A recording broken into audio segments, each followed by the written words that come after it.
does not agree to stop the war after your meeting on Friday? Yes, they will. Yeah. What will the consequences There will be be? consequences. Sanctions, tariffs? There will be, I don't have to say, there will be very severe consequences, yes. No, it was always going to be, I was going to meet with President Putin, and then after that, I'm going to call the leaders and President Zelensky. I'm going to call President Zelensky, and then I'll call, probably in that order, the leaders.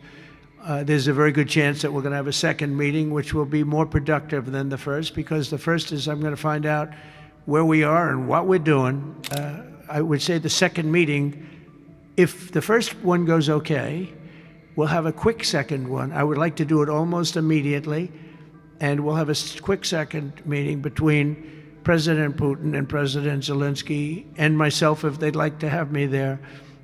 And that would be a meeting where maybe it could be absolutely work. But the first meeting will not work that out. Certain great things can be gained in the first. It's going to be a very important meeting. But it's setting the table for the second meeting. I think the second meeting, if the second meeting takes place, now there may be no second meeting, because if I feel that it's not appropriate to have it because I didn't get the answers that we have to have, then we're not going to have a second meeting.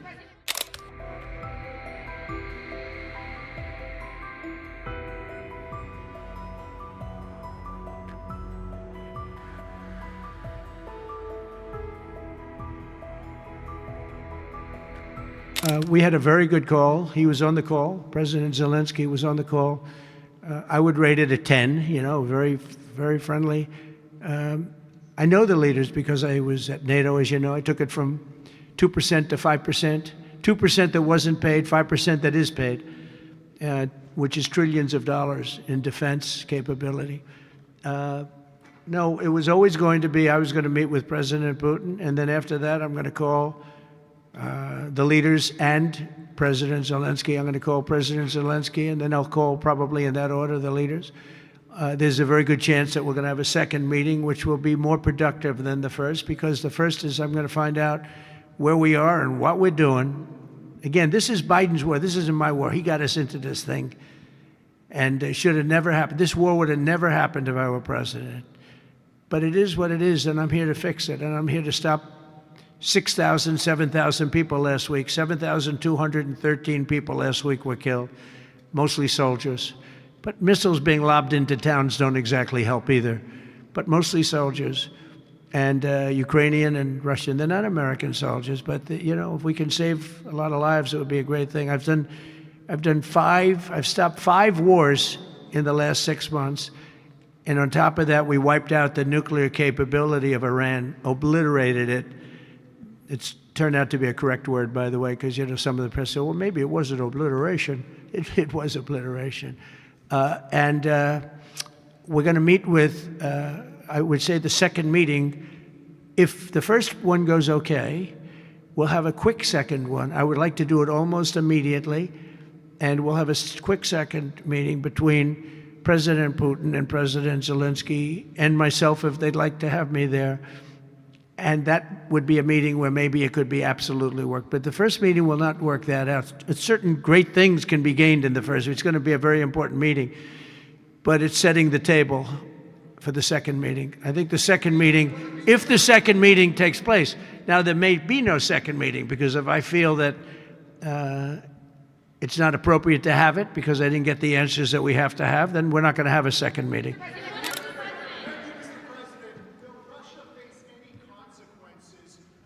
Vladimir Putin does not agree to stop the war after your meeting on Friday? Yes, they will. Yeah. What will the consequences There will be be? consequences. Sanctions, tariffs? There will be, I don't have to say, there will be very severe consequences, yes.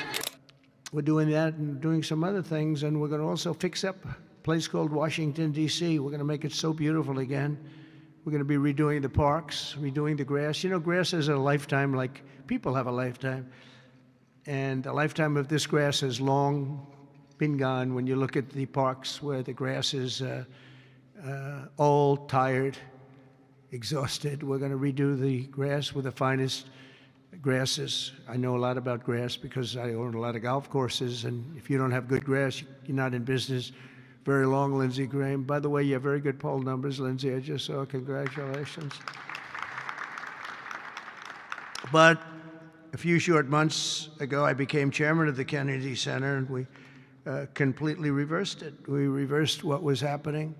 We ended the woke political programming, and we're restoring the Kennedy Center as the premier venue for performing arts anywhere in the country, anywhere in the world. This has the potential to be anywhere in the world. We're going to make it something that people can't even believe. We have some unbelievable plans, and ultimately, it's about the talent you get. Though, you can have a beautiful building. You can have nice marble walls. You can have nicely done columns, as I was saying. But if you don't have the talent on the stage, and we're going to get the best talent in the world. To that end, the world-renowned musical Les Mis had a phenomenal 5-week sold-out run this summer, beat projected revenues by 35%, and we've raised over $10 million in private funds from a lot of generous donors, and we closed the $26 million budget shortfall that they had before we got here. And with the help of Congress, we secured the critical funding necessary to rebuild the building, and we're going to get all brand new, highest level seats, magnificent seats, and it's going to be all new. We could have taken the existing ones and do a little paint job, a little fabric, but it's not the same thing. So we'll be taking out next season. All of the seats will be taken out. The room is being completely rebuilt, and I just want to thank the Republicans in the Senate, headed by Lindsey in that case. Lindsey was she's a big fan of this building, and they got a record $257 million that's going to go toward renovations that the building really needs, and all of the exterior is going to be incredible. It's going to be exciting. So I thank you very much, and thank all of your Republican senators. I don't think we had too many Democrat votes, probably. You never have. We don't have Democrats voting even for crime. But I shouldn't make this political, because they made the Academy Awards political and they went down the tubes. So they'll say, Trump made it political. But I think if we make it our kind of political, we'll go up, okay? Let's see if I'm right about that. But I want to thank the executive director for an incredible job. He's done great. He's been with me for just about the beginning, and everything he's touched has been good. He was on high intelligence. He worked in low intelligence and high intelligence.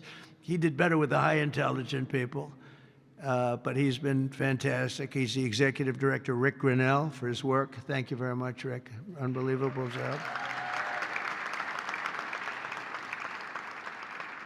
And as well as Lindsey and all the people that helped us in Congress, I want to thank, and the Senate has been incredible. By the way, Leader Thune has been unbelievable, and Speaker Mike Johnson. These are great people. What we're doing with the great big beautiful bill is you're going to see a whole different country. You're seeing it already. We're coming in where the trillions of dollars is coming in from tariffs from all over the world, from countries that took advantage of our country. They thought we were children. They took advantage of us for decades, and now the money is flowing to us, and we've become the hottest country anywhere in the world. But the Kennedy Center board members, many of whom I knew, and many of whom I put on the board, and it's as good a board as I've ever seen. And on the board also, and some people that are doing an incredible job. One in particular is Attorney General Pam Bondi. The job she's doing is incredible. Thank you very much. Long beyond the Kennedy Center. The Kennedy Center is the easy part. She's incredible, and you're going to see a big change in Washington crime stats very soon. Not the stats that they gave, because they turned out to be a total fraud. The real stats, the stats went through the roof. They had a man that was forced to put up stats like they were doing better. They're not doing better. Crime is the worst it's ever been, but it started as of about yesterday. You see a big change, and people are feeling safe already. I've had so many calls. Thank you, sir. Thank you. They were afraid to walk out. They're not afraid anymore. And this will be like the border. We started off with millions and millions of people coming in from all over the world, gang members and people from jails. They were unloading their jails into our country. All over the world they were coming, drug dealers. They came from Africa. They came from Asia. They came from South America, Venezuela in particular. They were coming in, Trinidad, and the toughest people you've ever seen. And by the millions, And for the last 3 months, we had 0, 0, and 0. We had 0 people come in for 3 months.